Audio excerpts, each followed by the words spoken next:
Well, people at a Sherwood storage facility are still in shock after police say a man drove his truck through a steel fence and then started shooting at random customers. Thankfully, nobody was hurt. Joe Ranieri joins us live outside the Washington County Courthouse where the suspect made his first court appearance. And Joe, do we know what led up to this shooting? Yeah, that's the one thing we couldn't find out during his first court appearance earlier this afternoon. What led up to this basically random rampage in Sherwood that took place yesterday afternoon. I did speak to one of the victims who talked to me off camera, obviously still pretty shaken up by all this, who said he was laying belly down on the RV while it was getting shot at by the suspect. When you go into a storage facility, it's generally one of the more quiet places you can go to.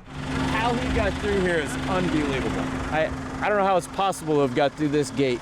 The RV wine and storage facility off Langer Farms Parkway in Sherwood was anything but quiet late Sunday afternoon when Tigard police say this man, Travis Blumhagen, drove his truck through a 3-inch steel gate and started shooting at people. He actually also shot at a kid in their detail in a pickup.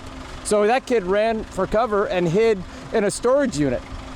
That is wild. Unbelievable. I've never seen anything like it in my life. That kid took off and hid from the bullets inside an open storage unit.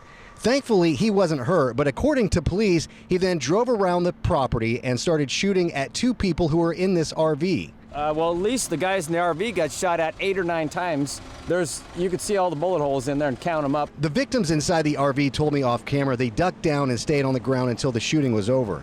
Blumhagen then drove out of the storage facility where he was spotted by a Sherwood police officer when, according to Tigard police, then put his truck in reverse and tried ramming a Sherwood police officer. That officer was taken to the hospital. Blumhagen then fired his gun at officers who then returned fire.